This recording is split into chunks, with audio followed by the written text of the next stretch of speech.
Hello everyone, welcome back in Agarwal classes. ये part number 3 आपका class 11th का। Part number 2 के अंदर हमने किए थे कुछ कंसंट्रेशन टर्म्स, जिसमें मोलरिटी किया था और नॉर्मलिटी किया था। तो इसमें एक दो टर्म्स आपकी रह गई थी जो कि मैंने बोला था कि पार्ट नंबर 3 के अंदर हम लोग करेंगे। तो आज वही करेंगे हम लोग। पार्ट नंबर 3 के अंदर रिएक्शन सॉल्यूशन टर्म आपकी बुक में दे रखी है एनसीईआरटी के अंदर। तो उसमें एक टर्म आपकी मास परसेंटेज, सेकंड आपका है वॉल्यूम परसेंटेज एंड थर्ड आपका मोल फ्रैक्शन। ये 3 टॉपिक हम कवर अप करेंगे और इन पर एक एक न्यूमेरिकल्स करेंगे, ठीक है। और इसके बाद में हम लोग एक बहुत इंपॉर्टेंट टॉपिक करेंगे जिसका नाम क्या है, लिमिटिंग रिएजेंट। तो सबसे पहले हम बात करते हैं कि मास परसेंटेज क्या होता है। देखिए, मास परसेंटेज कंपोजिशन जो है, इसका मतलब ये है कि अगर मान लो कि एक बीकर लूं मैं, इसको मैंने ले लिया कि 100 ml है।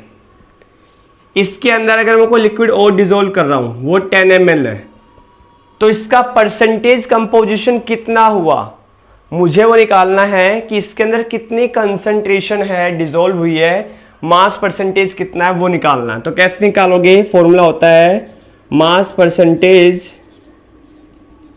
Equal to mass of solute divided by mass of solution और इनटू में 100। परसेंटेज है तो इनटू में 100। जैसे कि मास ऑफ सोल्यूट, सपोज कर लो कि मैं अब इसमें ग्राम में 10 ग्राम शुगर जो है वो डिसॉल्व कर रहा हूँ आपके सॉल्यूशन के अंदर, 100 ग्राम सॉल्यूशन के अंदर।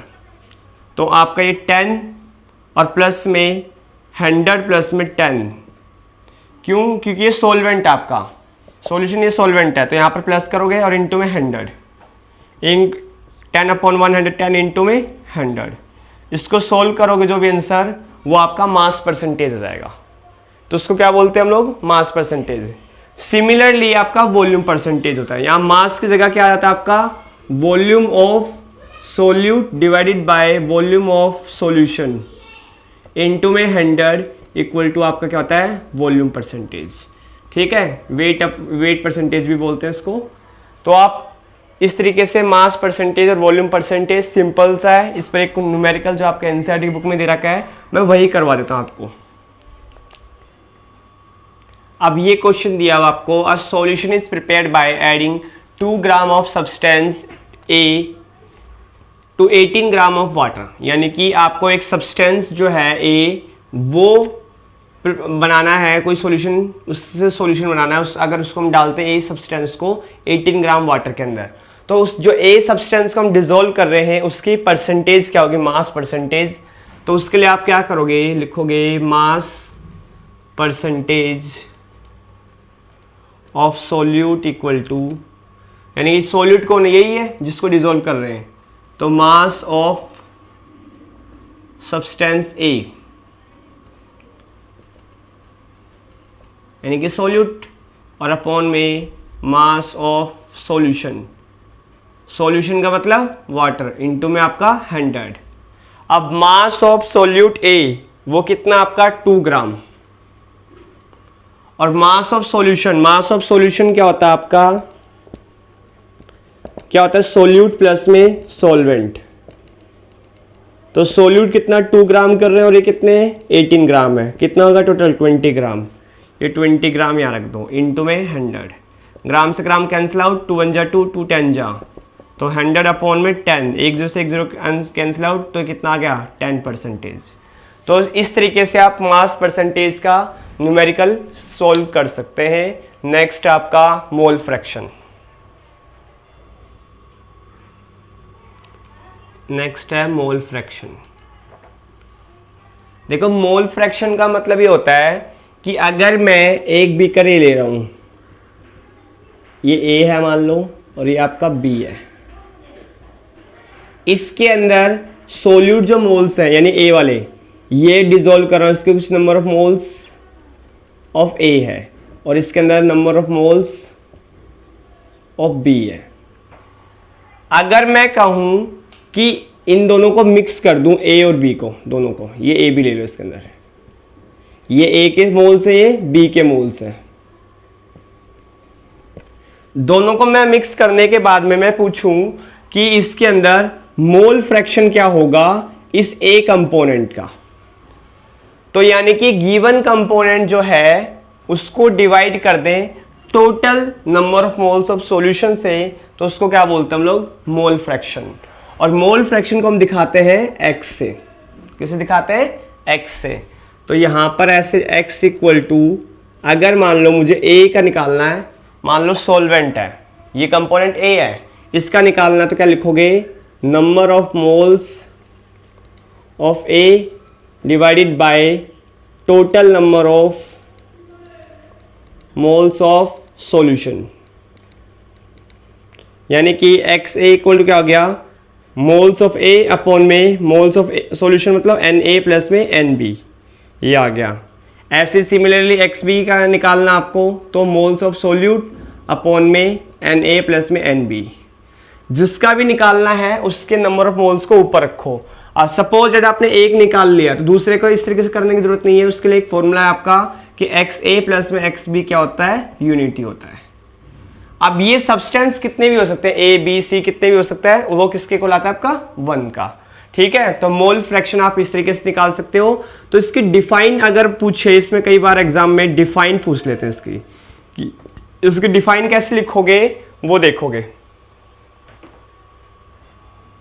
तो ये डिफाइन हो गई आपकी, it is a ratio of the number of moles of a particular component to the total number of moles of solution. यानी कि अगर मैं निकाल रहा हूँ एक्स ए का, तो आपका number of moles of A upon में number of moles of solution, यही बताया आपको मैंने। तो ये आपका क्या हो गया, मोल फ्रैक्शन। मोल फ्रैक्शन की डिफाइन आपकी 1 मार्क में पूछ लेते हैं। और ये ध्यान रखना, ये टेम्परेचर इंडिपेंडेंट है, ये टेम्परेचर पर डिपेंड नहीं करती। ये कैसे क्वांटिटी है, टेम्परेचर इंडिपेंडेंट। अब इस पर एक न्यूमेरिकल देखो। अब ये क्वेश्चन आपका मोल फ्रैक्शन पे, कि a solution is prepared by adding 360 gram of glucose to 864 gram of water, calculate the mole fraction of glucose. यानी कि तुम्हें इसमें, मैंने तो ग्लूकोज का निकलवाया है, अब एग्जामिनर तुमसे वाटर का निकलवा सकता है। वो तुमसे बोल दे कि calculate the mole fraction for each component. Each component बोल दे मतलब कि ग्लूकोज और वाटर दोनों का निकालना आपको। तो सबसे पहले आप क्या करोगे, इसके अंदर मोल्स किसके निकालोगे, ग्लूकोज के, क्योंकि आपको मोल फ्रैक्शन का फॉर्मूला पता है, क्या होता है, नंबर ऑफ मोल्स ऑफ, अब इसमें ग्लूकोज है डिवाइडेड बाय ग्लूकोज प्लस में वाटर, यही है। अब तुम्हें बेसिकली निकालना क्या है, ग्लूकोज का निकालना है। तो पहले तुम्हें मोल्स तो पता होने चाहिए ग्लूकोज के, तो ग्लूकोज के मोल्स कैसे निकालोगे, given mass of glucose upon में मोलर मास ऑफ ग्लूकोज। तो गिवन मास ऑफ ग्लूकोज कितना आपका 360 ग्राम, और molar mass of glucose, glucose का फॉर्मूला C6H12O6 होता है। तो यहाँ पर 12 इंटू में 6 प्लस में 12 इंटू में 1 और प्लस में 6 इंटू में आपका 16, इसको सोल्व करोगे तो 180 ग्राम पर मोल आएगा। तो इसको वहाँ पर रखो 180, ठीक है, ग्राम पर मोल। अब ग्राम से gram cancel out, 0 0 cancel out, 18 1 18, 18 2 जा 36, तो कितना आ गया, ऊपर जाएगा तो 2 मोल। कितना आ गया, 2 मोल। तो ग्लूकोज के कितने आ गए, 2 मोल। ऐसे ही वाटर के निकाल लो, given mass of water divided by molar mass of water. तो गिवन मास ऑफ वाटर कितना आपका 864 ग्राम डिवाइडेड बाय 18, इसको डिवाइड करो आप, कहते हैं कितना आएगा, 648 आ जाएगा। कितना आएगा, 48। ये आ गए मोल्स इसके। अब दोनों के मोल्स आ गए, अब यहां पर पुट कर दोगे। मोल फ्रैक्शन निकालना है किसका, ग्लूकोज का। Number of moles of glucose कितने आए आपके 2। उसके बाद में यहां पर 2 प्लस में 48, तो x यानी मोल फ्रैक्शन कितना होगा 2/50, 2 1 जा 2, 2 25 जा 50, तो मोल फ्रैक्शन कितना है 1/25 मोल्स। अब इसको आप डेसिमल्स में लिख सकते हो, तो डेसिमल में कितना हो जाएगा आपका 0.04। मोल फ्रैक्शन की कोई यूनिट नहीं होती, यूनिटलेस आप कहते हैं। तो आप क्या कर, इसका आंसर ये आ गया आपका, ठीक है। तो ये न्यूमेरिकल हो गया आपका मोल फ्रैक्शन पे। Mole fraction, mass percentage, volume percentage, इन पर मैंने एक एक न्यूमेरिकल इसीलिए करवाया है क्योंकि ये सबसे सिंपलेस्ट टॉपिक है, तो आप एक न्यूमेरिकल से बाकी कर सकते हो। अब नेक्स्ट टॉपिक आपका लिमिटिंग लीजेंट, ये बहुत इंपॉर्टेंट है, वो देखोगे। तो आपका लिमिटिंग लीजेंट जो है, देखो आजकल समर्स चल रहे हैं, तो आप डेली लाइफ का एग्जांपल ले सकते हो। अगर मान लो कि आपको रूबजा बनानी है, अब रूबजा की बोतल रखी हुई एक, अब एक रूबजा की बोतल से मान लो कि मैक्सिमम कितने के बन जाएगा, 30 लोगों का, 40 लोगों का बन जाएगा। लेकिन अचानक से पड़ोसियों ने भी कह दिया तुमने रूबजा पार्टी कर ली, और आगे कितने 100 लोग। भाई पानी तो तुम मिला सकते हो उसमें जितना चाहोगे कहते हैं, बट एक लिमिट तक ही तो मिलाओगे उसके अंदर भी। जो वहाँ पर रूबजा है वो लिमिटेड है, ठीक है। तो यानी कि हमारे पास शुगर भी है, वाटर भी है, ये सब चीज़ें तो हैं, बट लिमिट अमाउंट में क्या है, रूबजा। क्योंकि जहाँ पर 40 लोगों का खाना बनना था, सपोज रेट शादी वगैरह में है, तुमने शादी वगैरह का ऑर्डर दिया, तुमने वहाँ पर दिया है कि भाई बारात आएगी 200 लोगों की, तो 200 लोगों का तुमने खाना बनाया, 200 के लोगों का बोलोगे तो 250 का बन जाएगा मैक्सिमम। अब बाराती आ गए 400, तो 400 लोगों का खाना कहाँ से आएगा, खाना तो खत्म होएगा, वहाँ पर खाना लिमिटेड है। तो यहाँ पर यानी कि जो चीज़ लिमिट में हो, जिसकी कंसंट्रेशन क्या हो, लिमिट में, तो जहाँ पर जिसकी कंसंट्रेशन है, फिर मोल्स जो लेस अमाउंट में होंगे, वही क्या है, लिमिटिंग एजेंट है। एक एग्जांपल और ले सकते हो, सपोज डैट कि आपको बनानी चाय। अब चाय बनानी है तो आपके पास में मान लो कि ये 1 kg को छोड़ो, आप 800 ग्राम शुगर है, ठीक है, और 1 कप आपके पास में क्या है, ये मिल्क है।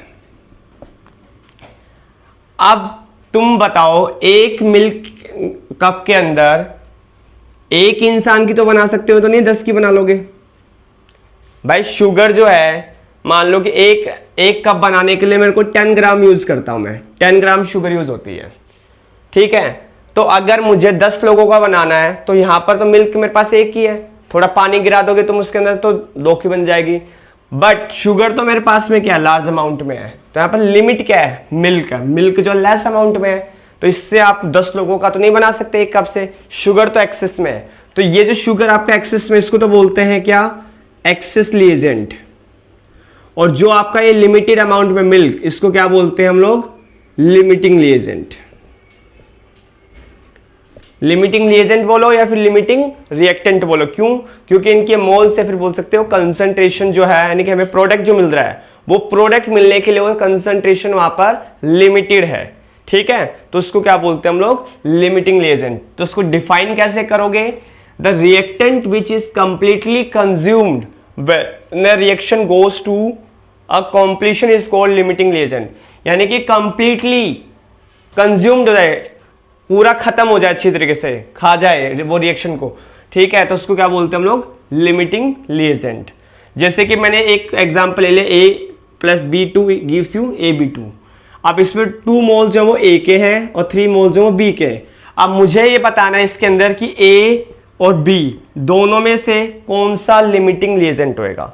तो देखो मोल्स किसके कम हैं, आपके A के, तो A के मोल्स कम हैं, तो क्या होगा आपका, यही लिमिटिंग रिएजेंट होएगा।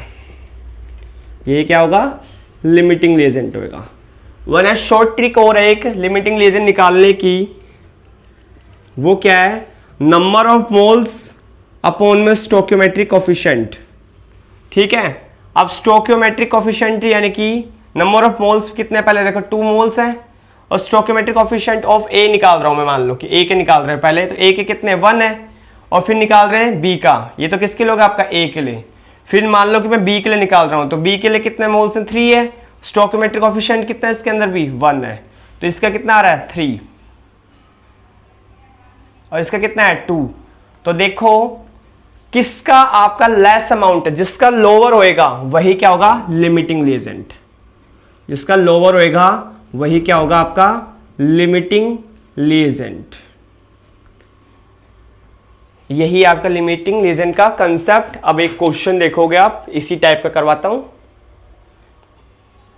तो ये क्वेश्चन आपका, in a reaction A + B2 gives you AB2, यानी कि 1 मोल यहां पर किसका A का है, और 1 मोल किसका B का है, और 1 मोल किसका AB2 का है। Identify the limiting reagent if any in the following reaction mixtures. अगर इन रिएक्शन में कोई लिमिटिंग रिएजेंट है तो वो आपको पता करना है। तो 300 atoms of A and 200 molecules of B. अब यानी कि जो आपके 300 एटम्स हैं वो रिएक्ट कर रहे हैं किसके साथ में, 200 मॉलिक्यूल्स ऑफ बी के साथ में। तो अब इसके अंदर एक्सेस अमाउंट में तो ये है और लेस अमाउंट में कौन है, ये लोअर अमाउंट ये है। आप वैसे भी निकाल सकते हो इसके अंदर एन अपॉन में एस सी, वही नंबर ऑफ मोल्स अपॉन में स्टोइकोमेट्रिक कोफिशिएंट। तो वही 300 अपॉन में 1 और इसमें 200 अपॉन में 1। तो किसका लोअर आ रहा है, लोअर आ रहा है आपका इस वाले का। लोअर किसका है, इसके मोल्स हैं ये। तो आप ये क्या हो गया, लिमिटिंग रिएजेंट। ये क्या हो गया, लिमिटिंग रिएजेंट। सेकेंड है 5 मोल ऑफ ए और 2.5 ऑफ बी। तो पता ही चल रहा है कि ये एक्सेस में और ये लेस में। तो यहां पर यानी कि क्या हो गया, इसमें भी लिमिटिंग रिएजेंट बी था और इसमें भी क्या हो गया आपका बी। दोनों में क्या हो गया आपका बी हो गया। अब 100 atoms of A and plus में 100 मॉलिक्यूल्स ऑफ बी। अब ये देखो दोनों ही कैसे हैं, सेम है। यानी कि स्टोइकियोमेट्रिक की जो मिक्सचर है आपका, स्टोइकियोमेट्रिक मिक्सचर जो है वो आपका कैसा है, सेम है। तो सेम है यानी कि इसके अंदर कोई भी लिमिटिंग रिएजेंट नहीं है। तो there is no limiting reagent. अब एक इंटेक्स क्वेश्चन है जो एग्जाम के अंदर बहुत पूछा जाता है, वो क्वेश्चन देखोगे, बहुत इंपॉर्टेंट है। This is one of the most important question जिसको मैंने देखा है कि काफी स्कूल्स के अंदर ये आता है। तो ये क्वेश्चन इंटेक्स का आपका बहुत ज्यादा इंपॉर्टेंट है, तो ध्यान से समझना इसको। 50 kg of N2 and 10 kg of H2 gas are mixed to produce NH3। यानी कि 50 kg नाइट्रोजन का और 10 kg आपका हाइड्रोजन का मिक्स करते आपस में रिएक्ट करते तो वहां पर अमोनिया बनता है। अब उस अमोनिया का कितना मास होता है वही हमें निकालना। जैसे इनका दे रखा है, बट उस प्रोडक्ट का कितना, हमें उस प्रोडक्ट का कैलकुलेट करना है। If there is any possibility to limiting reagent, तो वहां पर लिमिटिंग रिएजेंट भी फाउंड आउट करना है। लिमिटिंग रिएजेंट आपको पता है कि जिसकी वजह से जो शॉर्टेज हो गया हो, कोई ऐसा कंपोनेंट जो आगे फॉरवर्ड रिएक्शन नहीं कर पा रहा हो, ठीक है। तो इसके अंदर आपको पहले क्या करने पड़ेंगे, पहले निकालो मोल्स। मोल्स निकालो नाइट्रोजन के। मोल्स ऑफ नाइट्रोजन कैसे निकालोगे, गिवन मास अपॉन में मोलर मास, यानी कि एक्चुअल वेट जो है वो कितना है, 50 है। और एक केजी में दिला के इसको चेंज कर दो ग्राम में, 10³ अपॉन में मोलर मास मतलब नाइट्रोजन का 28 हो गया। 14 इंटू 2 कितना हो गया, 28 हो गया। अब इसको सोल्व करोगे आपका 1.786 इंटू 10³ आएगा। मैंने पहले से कैलकुलेट कर रखी है, आप कैलकुलेट कर लेना। सिमिलरली आप क्या निकालोगे, मोल्स ऑफ हाइड्रोजन 10 इंटू में 10³ अपॉन में 2 इंटू 1 कितना हो गया 2, तो कितना गया 5 इंटू 10³ ये आ गया आपके दोनों के मोल्स, ठीक है। अब उसके बाद में आप क्या करोगे कि नाइट्रोजन जो है आपका N2 प्लस में H2 गिव्स यू क्या आपका 2NH3, बैलेंस कर लो 3। अब 1 मोल किसका आपका नाइट्रोजन का, 3 मोल किसका आपका हाइड्रोजन का, और अमोनिया जो है आपका उसका हमें निकालना पड़ेगा भी। तो अकॉर्डिंग टू द इक्वेशन होगा क्या कि जो आपका 1 मोल ऑफ नाइट्रोजन है ये इसको यानी कि आपका 1 हाइड्रोजन बनाने के लिए हम लोग क्या करेंगे, हमें निकालना है यानी कि 50 kg ऑफ नाइट्रोजन के अंदर कितने नंबर ऑफ मोल्स बनेंगे, या फिर वो मास बोल सकते हैं हम, कितना बनेंगे मोल्स, वो मोल्स निकालना है कि 50 kg नाइट्रोजन के लिए कितने मोल्स बनेंगे। तो आप उसको कैसे फाइंड आउट करोगे, उसको करोगे आप कि 1.786 इंटू 10³ ऑफ नाइट्रोजन क्या चाहिए, रिक्वायर्स हाइड्रोजन कितने चाहिए, कितने आपके हाइड्रोजन 3, और ये कितने आपके 1.786 इंटू 10³ यहां पर हमने मल्टीप्लाई करना है इसको, कितना आएगा 5.36 इंटू 10³ कितना आ जाएगा आपका ये 3 मोल, यानी कि 50 kg का निकाल दिया हमने, इतने हमें नाइट्रोजन जो है वो, इतने आपके जो मोल्स हैं वो हाइड्रोजन बनाने के लिए चाहिए, ठीक है। उसके बाद में बट हमें पता है कि but moles of hydrogen present वो कितना आपका 5 × 10⁻³ मोल। अब मैं कितना भी इसको कोशिश कर लूं तो ये हाइड्रोजन जो इस लिमिट तक नहीं पहुंचा सकते, यानी कि ये जो हाइड्रोजन आपका ये शॉर्टेज लिमिट में, यानी कि रिएक्शन को कंप्लीट करने के लिए ये जो है इसका कंपोजिशन या इसकी कंसंट्रेशन लिमिट हो गई। तो यानी कि इसके अंदर लिमिटिंग रिएजेंट कौन होएगा? हाइड्रोजन। क्यों? क्योंकि इसका जो कंसंट्रेशन है, इसके जो मोल्स है वो कम है, इसका 5.36 है, N2 का इसका कितना 5 × 10⁻³ तो आप क्या लिख सकते हो यहां पर, therefore hydrogen gas is the limiting reagent. Limiting reagent पता चल गया हमें। अब हमें निकालना है कि अमोनिया जो है वो उसका मास कितना होगा, वो कितना मास फॉर्म करेगा, मास ऑफ NH3 फॉर्म। तो इसको नोट डाउन कर लो, उसके बाद में हम इसका मास निकालते हैं, ठीक है। तो आपका N2 जो है यहां पर वो कैसा है? एक्सेस रिएजेंट है, और आपका H2 जो है वो आपका लिमिटिंग रिएजेंट है। अब इसका मास निकालते हैं।